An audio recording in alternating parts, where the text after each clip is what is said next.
là là là là là là là. Masterclass. Masterclass. Je sais que c'est...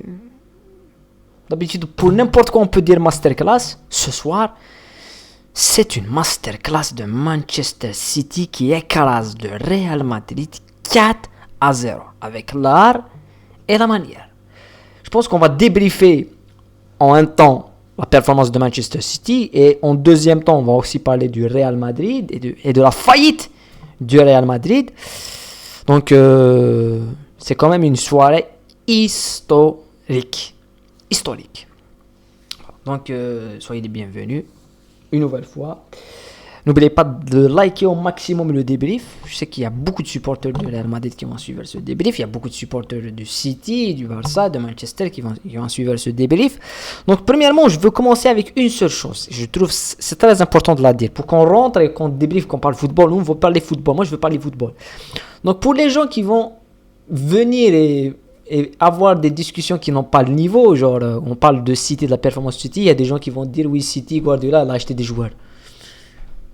Comme si le Real Madrid, des joueurs, ils les ont formés ou ils les ont eu gratuitement. Non, Benzema, ils l'ont acheté. Hein. Vinicius, ils l'ont acheté. Rodrigo, ils l'ont acheté. Chouamini, 100 millions, il est remplaçant ce soir. Modric, ils l'ont acheté à Tottenham, hein, quand il y avait une guerre avec Chelsea.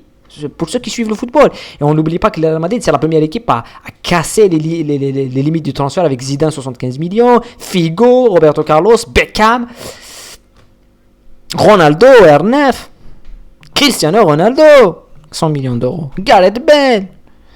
Donc à un certain moment, toutes les équipes achètent des joueurs. Ça, c'est un argument du café-théâtre. C'est pas un argument football. Et quand tu parles football, moi, je sais bien que des supporters du Real qui seront un petit peu touchés par cette défaite. C'est tout à fait logique, c'est une défaite. Moi, je suis fan du Barça. J'ai vécu des défaites pires que celle-là. Mais quand tu perds un match, il faut le perdre avec dignité. Faut pas nous dire, ouais, j'ai des titres. On s'en fout, t'as 14 discussions. Moi, je m'en fous. Moi, je vais analyser le match. Et c'est le plus important, c'est d'analyser le match. Et d'analyser la faillite du Real Madrid et l'exception de Manchester City. Et si vous me suivez, si vous suivez nos débriefs, on l'a souvent répété. On a parlé, attention, Ancelotti, il n'y a pas de stratégie derrière. Ancelotti, il laisse les joueurs prendre la performance. Il n'a rien à montrer derrière. Si Benzema, si Vinicius n'est pas là, le Real Madrid n'existe pas. On l'a vu face à Mallorca, j'ai débriefé le match. On l'a vu face au Barça. On l'a vu même face à... Dans des matchs où le Real a gagné. Donc c'est uniquement pour parler de ça. Donc voilà, on va parler du football. On va parler football. On va pas rester pour parler de n'importe quoi. C'est pas le jour de la maison. Énorme performance, 4-0 pour City face au Real Madrid. Avec bien sûr, faut juste parler du côté historique de cette victoire et de l'atmosphère qui était dans le stade. Moi, je pense que si on va commencer pour parler de Manchester City, il y a beaucoup de joueurs. Moi, j'ai écrit un message sur Facebook en disant Haaland, ce soir, on a la confirmation qu'il ne mérite pas le ballon d'or. Pour moi, c'est un énorme buteur. C'est le meilleur buteur du monde actuellement, sans aucun doute. Mais il n'est pas le meilleur joueur de son équipe. Et malgré ce soir, on a vu son rôle. Il a un rôle assez défensif, d'être devant la défense. Il a bloqué tout le côté central, même s'il y a un pressing collectif exceptionnel. Mais je pense qu'il n'aime pas le meilleur joueur déjà de son équipe. Je pense que tu as... Kevin De Bruyne, il est largement au-dessus de Erling Haaland. Le match que fait Kevin De Bruyne ce soir, il est énormissime. Le match que fait Rodri, le match que fait Akanji, le match que fait Diaz, le match que fait Stones. C'est un axial, on dirait qu'il est numéro 10. Le match que fait Grealish et certainement le match que fait Bernardo Silva. Pour moi, Bernardo Silva, le match qu'il fait, il est impactant physiquement, parce que je pense que c'est pas normal d'être aussi impactant côté physique. Il est impactant techniquement, c'est quand même assez surprenant.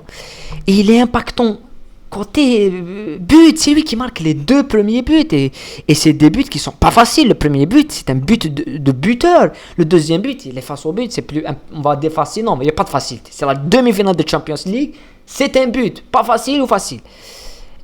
Donc, je pense que j'ai fait la même analyse avec le match. On a débriefé le match face au Bayern de City.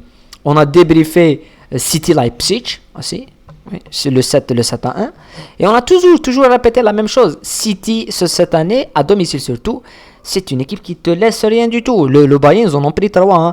Leipzig, ils en ont pris 7. Avec les mêmes résultats à l'extérieur, des 1 but partout. Mais chez eux, on a du mal à sortir le meilleur joueur. Je pense que oui.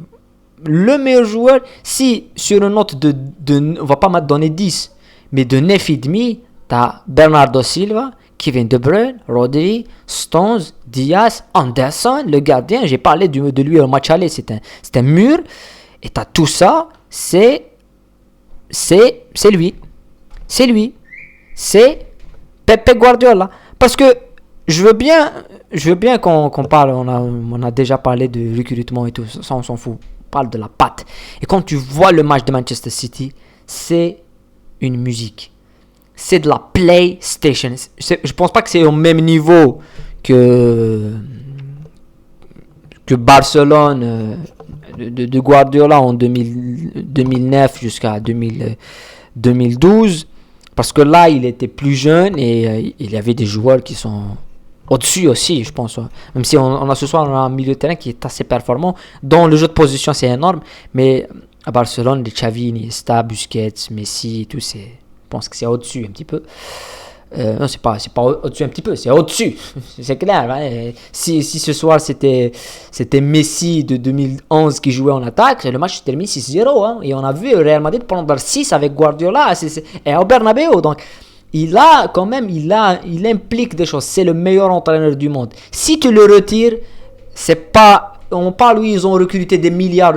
Si tu retires ce Guardiola, est-ce que City jouera comme ça? Est-ce que Bernardo Silva sera performant? Est-ce que Grealish sera performant? Non, je pense pas. Quand Grealish a été recruté, on a dit comment tu peux mettre une somme pareille sur un tel joueur. Guardiola le voulait. Donc Guardiola, s'il te veut, t'es performant. Quand Mahrez est plus titulaire, ça veut dire qu'il y a des joueurs qui sont passés devant toi. Et ça, c'est exceptionnel. Voilà, chapeau bas pour Guardiola parce que je pense qu'on l'a souvent critiqué à juste titre parce que des fois il fait une saison exceptionnelle et à un match il fait n'importe quoi, il perd et on va juste se rappeler du match.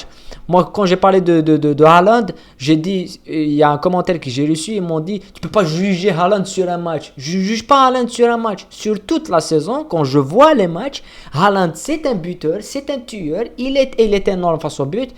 Mais c'est pas le meilleur joueur de City. Le meilleur joueur de City, c'est Kevin De Bruyne. Le meilleur joueur de City, c'est Kevin De Bruyne. Toute la journée, il y a des très très bons joueurs, des joueurs excellents.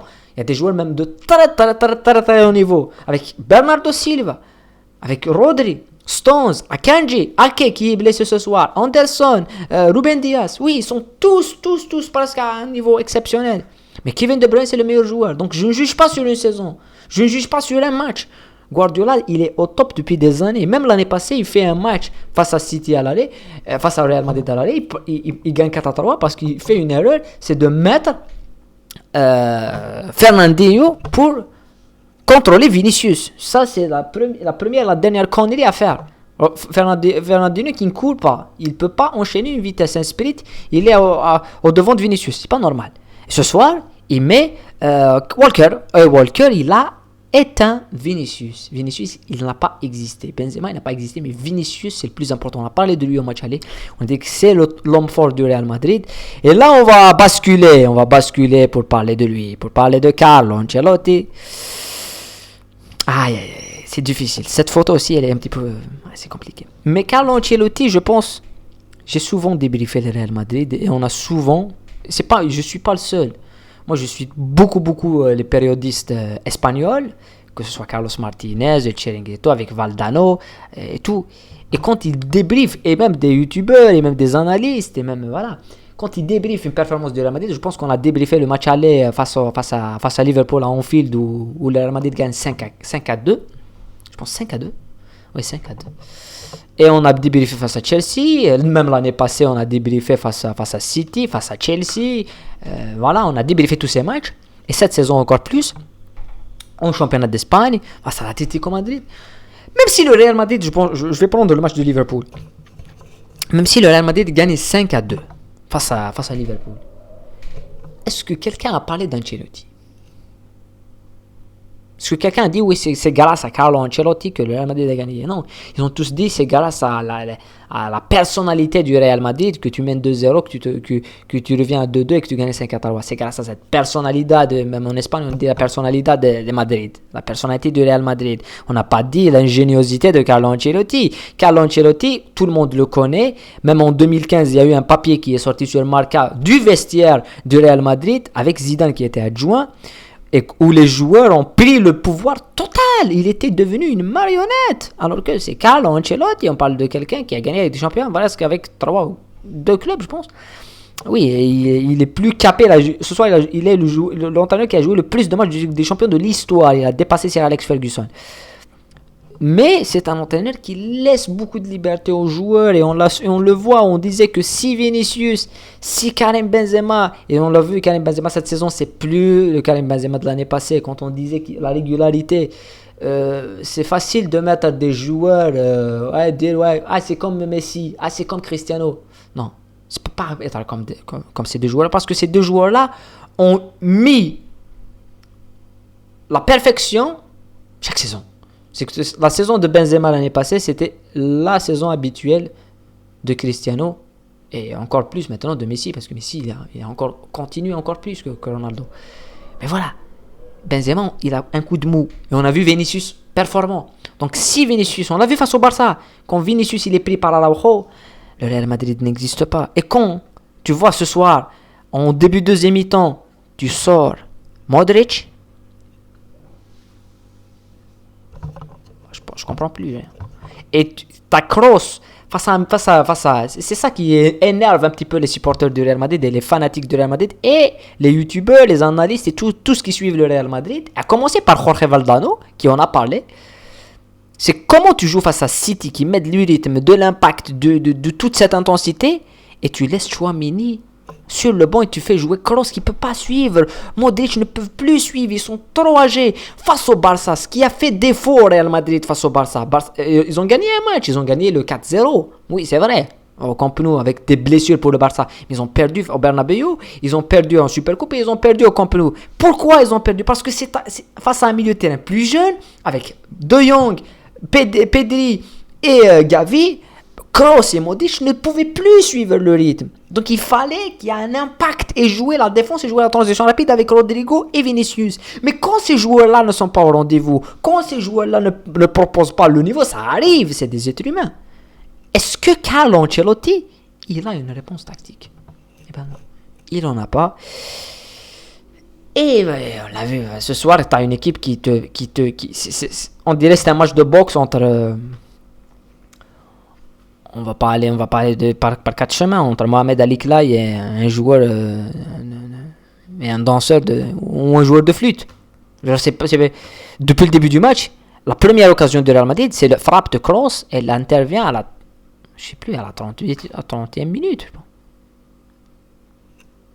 Sinon, il fallait voir, et je pense que si on veut aller encore plus loin dans l'analyse, on pourra peut-être le faire quand on va parler de cette finale entre l'Inter et City, où je pense pas que City est favori à 1000%. Oui, ils sont favoris.